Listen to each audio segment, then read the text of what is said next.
Hello friends, good morning to all of you friends. जैसे ही मार्च start होता है हर जगह बजट की डिस्कशन शुरू हो जाती है। मैं आज बात करूंगी जेंडर बजटिंग। जेंडर बजटिंग कि जब हम बजट को डिजाइन कर रहे हैं, इनकम एक्सपेंडिचर का प्लान कर रहे हैं, उस समय हमें जेंडर बजटिंग को फोकस करते हुए प्लान करना चाहिए। हमारा माइंडसेट होना चाहिए कि हम महिलाओं के ऊपर उनकी उन्नति, तरक्की, प्रगति, उनकी सुविधा, सुरक्षा, सम्मान और रोजगार के लिए हम क्या स्कीम्स, प्रोजेक्ट्स, प्लान बना रहे हैं और उनके ऊपर कितना जो है एलोकेशन हमने डिसाइड किया है। हम कितना बजट उनके लिए आवंटित कर रहे हैं बजट के लिए।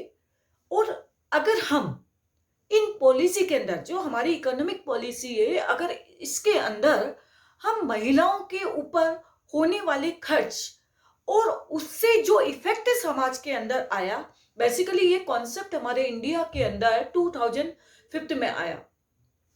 इसके अंदर कि महिलाओं का जो सोशल सेक्टर, अगर हम देखें सोशल सेक्टर के अंदर डिस्क्रिमिनेशन है, जो भेदभाव है, और जो पावर्स वाली जो इफेक्टिव पोस्टें हैं वहां पे महिलाओं को दर्जा मिले तथा महिलाओं को अपग्रेड होने का, महिलाओं को इकोनॉमिक, सोशली रूप से साउंड होने का, एम्पावर्ड होने का एक प्लेटफॉर्म हम gender budgeting, gender prospective budgeting के माध्यम से कर सकते हैं।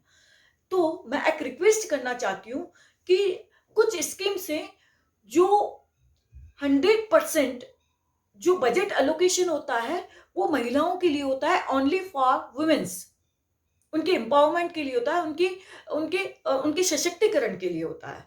और कुछ ऐसी स्कीम्स हैं जिसमें at least 30% of the total expenditure का 30% और जो रिमेनिंग, जो रेस्ट 70% है, वो अदर कैटेगरी के लिए डिसाइड किया हुआ है।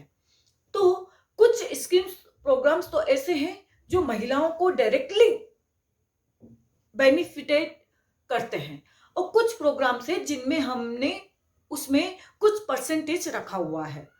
लेकिन हमारे पास डाटाज नहीं है कि जो हमने स्कीम्स इंप्लीमेंट की थी उसका असर समाज में, जो महिला और पुरुष की भेदभावपूर्ण स्थिति है, उसमें कितना बदलाव आया है, उस स्थिति में कितना चेंजेस आया है, कितना परिवर्तन आया है और कितना और करने की जरूरत है।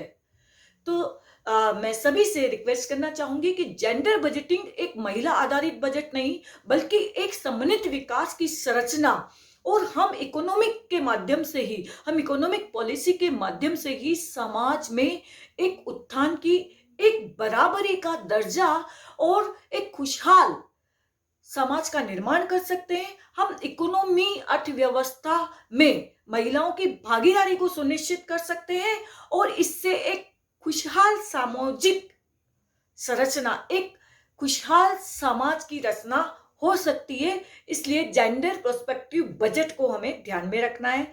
Thank you very much. जय हिंद, जय भारत।